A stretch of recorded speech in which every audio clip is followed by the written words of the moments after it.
You're watching The Talking Tavern, and this is part 3 of my interview with Hans Chun, who is the DM of the D&D live stream for Infinity Tower. Welcome back, Hans. Thank you. Good to be back. Great. How about the Cipher System? What has been your involvement in using that, and what are the benefits of, say, the Cipher System over some other game systems? Okay, so D&D, I've been playing for a long time. Monty Cook was one of the lead developers of 3rd edition. He was running D&D, or he was on the D&D team for a long time. I think he stayed there until 4th edition and was talking about this next edition that became 5th edition and so forth. But he was there for a long time. As a writer, he's written a lot of products that I've really liked.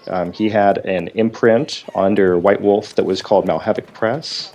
I think I got that right. And so he wrote a lot of things there that I've just always really enjoyed. He's a very evocative, descriptive, and kind of weird writer. He goes he takes it up to 11 on a lot of things with D&D that were always really cool to me. And so I enjoyed the idea of what he had written.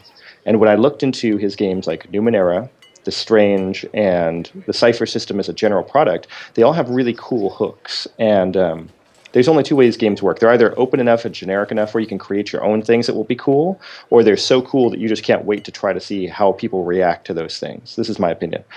So with that, Numenera, it's set 1 billion years in the future. There have been 8 civilizations, like entire races and histories and things that have happened that are just gone. But then they leave behind all of these relics.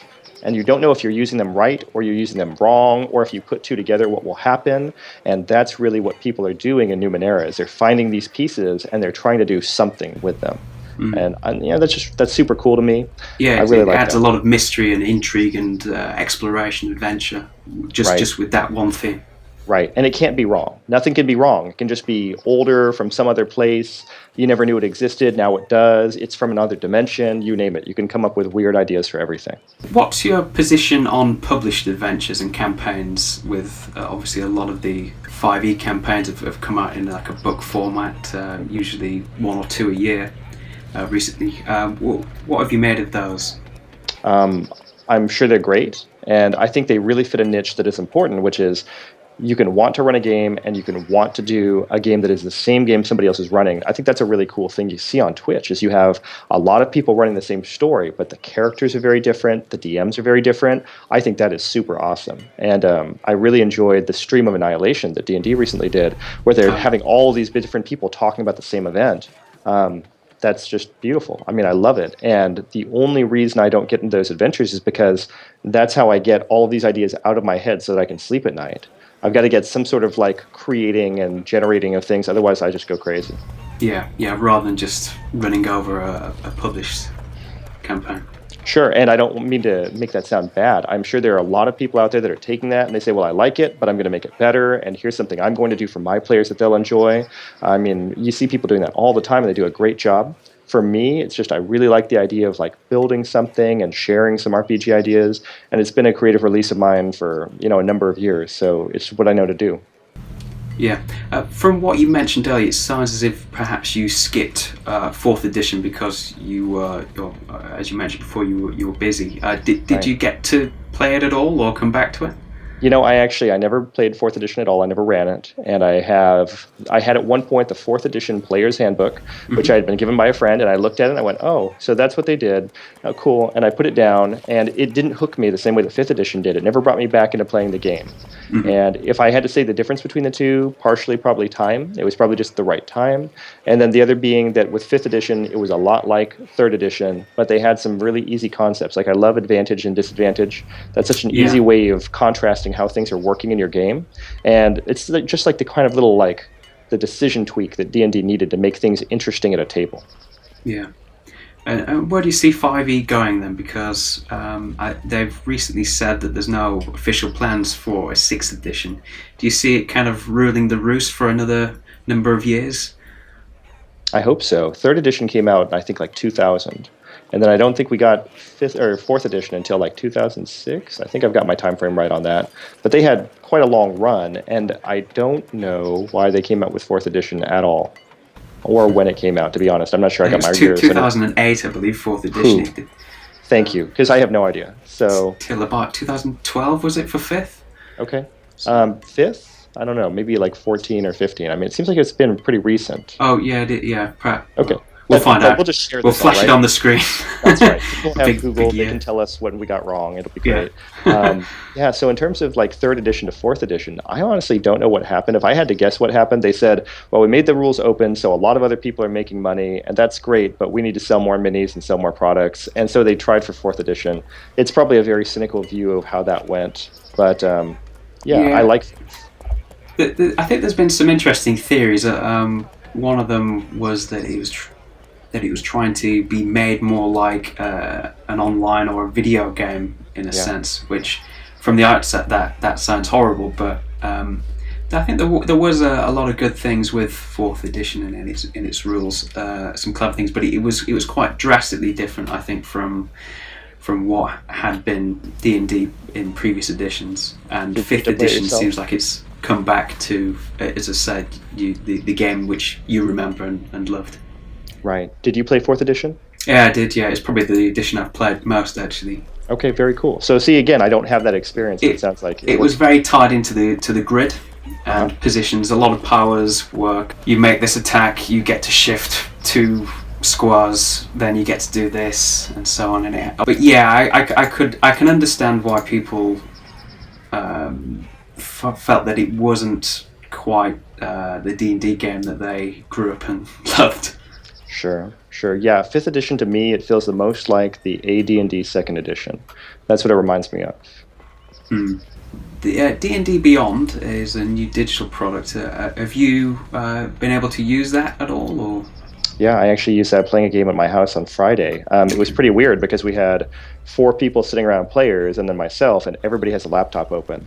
So when I went to go do mini work on the table, I'm putting it back behind people's computers, and that was a little bit weird. But pro-con, first-time players, so they don't know the rules any better at this point. They were trying to absorb things. They actually had a physical book, and they were like trying to thumb through it and then look at D&D Beyond. Everything worked out really well. My one concern would be that they had starting equipment, which was on a page where it told them what it was supposed to be, but then they have an actual inventory tab, and the starting equipment didn't populate the inventory tab. That would have been really key. If that had happened, that would have been like 10 minutes more time we had at the table, but overall, it worked really well, and they know they have their characters saved. They are out there in the cloud where they can use them when they need to. And I used my master level subscription to share the books with them. So if they need to look at the books and reference rules, they've got that. Okay, that's very good. So you see it as being incredibly handy for new players, then?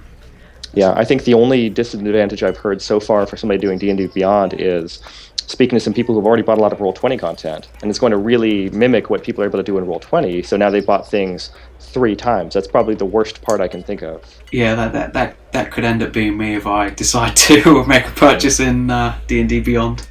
Yeah, it would be great if there was some better way to handle that transaction for Roll20 players or for Fantasy Grounds players, but otherwise, for me, I like the app because it's searchable, it has everything broken down into content sections. I'm used to looking at the book, so I know where things are, but that's not a better experience for most people, I don't think. Mm-hmm. Are there any digital products, as a software developer yourself, actually, and I am as well, are there any digital products that perhaps don't exist that you would like to see Wizards produce? I don't think so. I'm hoping that D&D Beyond really becomes their funnel that they put everything into. Mm-hmm. Yeah, it would be really nice if they just really stuck to supporting this product.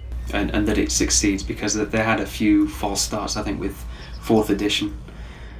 And the digital products now, a few didn't materialize. Okay, yeah, and I've heard... Now they're printed in the book. Are they? Wow. Well, coming soon. Right. Never happened. Yeah.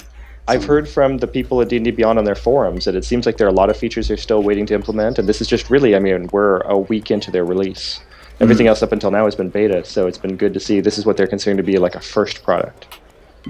A lot of people have been critical of the price tag. What's your take on that? So if I bought a PDF for a book, if I was going to go to Monte Cook Games Store and just buy a PDF of one of their books, it would be $19.99. This first week, that's where they set everything at for D&D Beyond.